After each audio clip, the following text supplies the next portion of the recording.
Всем привет, друзья! Прошлый выпуск закончился на том, что Кисаки был изгнан из Тосвы, а Такемичи стал предводителем черных драконов. Давайте узнаем, что было дальше. Погнали! Глава начинается с того, что Майки говорит, как он устал, и спрашивает Кенчина, как там дела с байком. Дракен говорит, что еще немного. Спустя маленькое время он просит Майки попробовать завести его. Майки и Дракен рады, что байк завелся. Майки говорит, пойдем позовем его. Чифуй держит закрытыми глаза Такемичи. Майки просит, чтобы Чифуй не отпускал руки. А Такемичи напряжен. Майки говорит, на 0 открывай глаза. Идет отсчет. Такемичи открывает глаза и видит, что ребята показывают ему байк. Этот байк по прозвищу Бабу. И это близнец байка Майки. Интересное название, согласитесь. Давным-давно Шиничиро подобрал этот байк на Филиппинах. Его двигатель и двигатель байка Майки печально валялись в руинах. Шиничиро нашел запчасти и воскресил байк Майки. А второй остался без внимания. И Майки с Дракеном нашли запчасти и решили воскресить его. А Такемичи в ответ говорит, что это романтично, и Майки говорит, что теперь байк его. Дракен говорит, быть командиром отряда и не иметь байка – это ведь отстой. Такемичи удивлен, что ребята подарили ему такой драгоценный байк.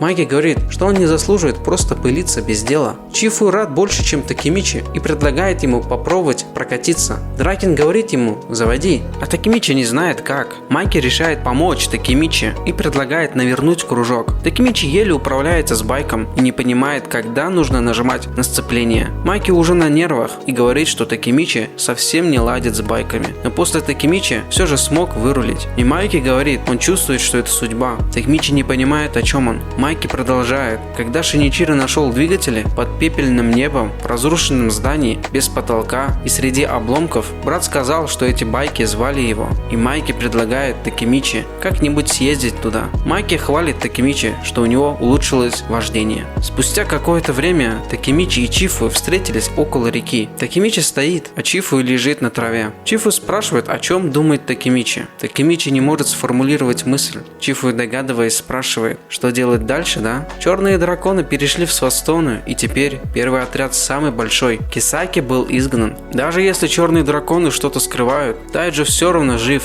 и Кисаки нет в Свастонах. Чифуй говорит, что миссия Такемичи выполнена, и спрашивает, вернется ли он в будущее. Такемичи говорит, что вернется. Чифуй говорит, что пора прощаться тогда. Место Такемичи не в прошлом. Хина и Аккун будут живы через 12 лет. У Такемичи идут слезы, и он от всей души благодарит Чифую, что он бы без него не справился, и что он настоящий друг. Чифуя с улыбкой сообщает, что увидимся через 12 лет, а сейчас мы ненадолго разлучимся. Такемичи видится с Наото. Наото спрашивает, что случилось, у него какое-то важное дело к нему. Такемичи делает поклон и просит Наото позаботиться о сестре. Такемичи говорит, что понимает, что просьба звучит странно, но он доверяет Хину ему. Наото соглашается, и они жмут друг другу руки. Произошел стук. Такемичи напоследок встретился с ребятами и рассказал им, что Баджи сказал напоследок. О том, что Кисаки их враг. Последние слова Баджи были такими: командир третьего отряда это Пачин, а не Кисаки. И что Мицуо, Майки, Дракен и Кадзуторо это его сокровище. И чтобы они не забывали, каким путем шел Баджи. И чтобы они были сильными. Только Майки может создать новую эпоху. Слова Такемичи удивили Майки. Чифуй подходит к Такемичи и говорит, что его слова заставляют его плакать. И Такемичи хотел еще кое-что добавить. Такемичи предлагает сделать памятное фото. Дракен спрашивает, а что за повод? Такемичи понимает, что в эту эпоху они больше не встретятся. Чифуй, конечно, был против, но в итоге они все собрались. Такемичи просит смотреть всех в камеру. Идет отсчет, и фотка была сделана, где Такемичи не успел встать на свое место. И Такемичи переместился в будущее. Такемичи стоит в пиджаке с галстуком. Он не понимает, где он.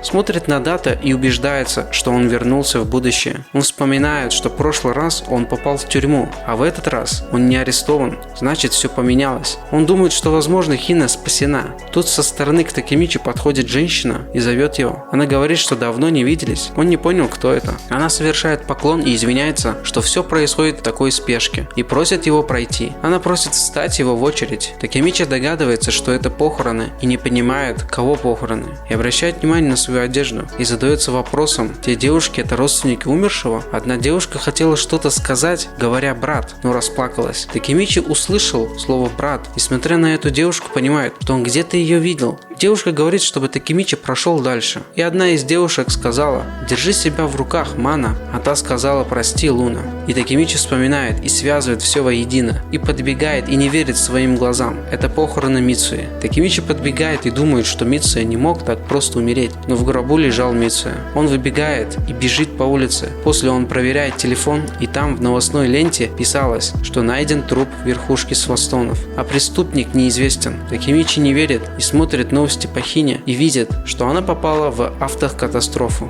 Такемичи бежит и ничего не понимает. Он падает и начинает голос материться и кричит: «Где Чифу, Наото и остальные?». У него из кармана выпали ключи, он вспоминает их. Они были от старой квартиры, где он жил раньше, до первого прыжка. Такемичи не понимает, почему в прошлый раз при возвращении он был в крутой хате, а сейчас снова в этой хибаре. Такемичи со стола поднимает то фото, которое он сделал перед тем, как вернуться в будущее. Пока он сидел и смотрел на фото, кто-то со стороны сказал: «Так вот ты где, я искал тебя». Это был Наото. Он сказал, что его память перезаписалась, и что это значит, что Такемичи вернулся. Такемичи спрашивает его, что произошло. Наото говорит, что он столько раз возвращался в прошлое, чтобы спасти сестру, но в этот раз реализовалось самое худшее будущее, и что они снова не спасли сестру, точнее Хину. И Наото сообщает, что все верхушки Свастонов были убиты. Чифую был застрелен, Хаккая сожгли заживо, Мицую задушили, Дракена зарубили мечом, Кадзуторы и Пачин также были убиты, и что даже Кисаки был убит. Такемичи не понимает, почему убили Кисаки и почему все умерли.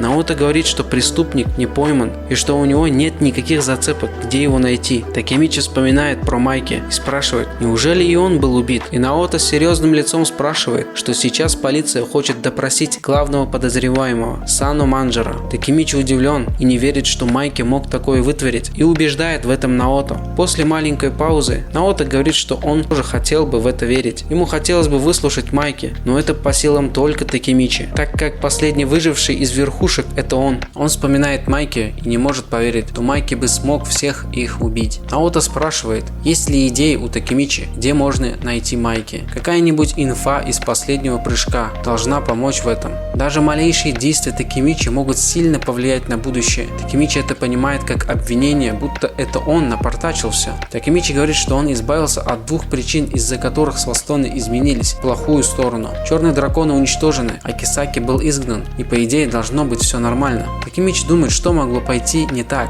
Он думает, что возможно ему не стоило говорить Майки, что только он может создать эпоху. Такемичи стоит и смотрит на фото. Наото видит это и спрашивает, откуда он взял это фото. Такемичи отвечает, что она лежала на Котацу. Они смотрят туда и видят, что там еще и письмо. Такемичи понимает, что фото было внутри конверта. Наото берет письмо, чтобы посмотреть, и понимает, что марка не японская, а филиппинская, и спрашивает, кто отправитель. А Такемичи понимает, что это был Майки. Такемичи вылетает в Филиппины. Он прилетел в Манилу. Такемичи находит заброшенное дряхлое здание из фото. Оказывается, в письме был адрес и маленький текст. 20 января мы с тобой говорили об этом месте. Такемичи сразу понял, что это был Майки. Если они встретятся, то это будет первый раз, когда они поговорят в будущем. Пока Такемичи гуляет по зданию, он думает, о чем они поговорят и как выглядит Майки. Он думает, поменялся ли Майки за эти 12 лет. Если он не изменился, то это может быть опасная затея для него, и что Майки может убить Такемичи. Такемичи находит то место, где не было потолка и вид на пепельное небо. Такемичи понимает, что здесь Шиничиро нашел двигатели на бабу и тронулся. В этот момент кто-то сказал Такемичи. Такемичи оборачивается и видит, что недалеко сидит Майки. Майки слегка улыбнулся. Такемичи понимает, что эти глаза никак не изменились. Он нашел его. Ну что ж, на этом все, друзья. Спасибо за внимание. Ставьте лайки и напишите в комментах, изменился ли Майки характером. Подписывайтесь, с вами не прощаюсь. До скорой встречи.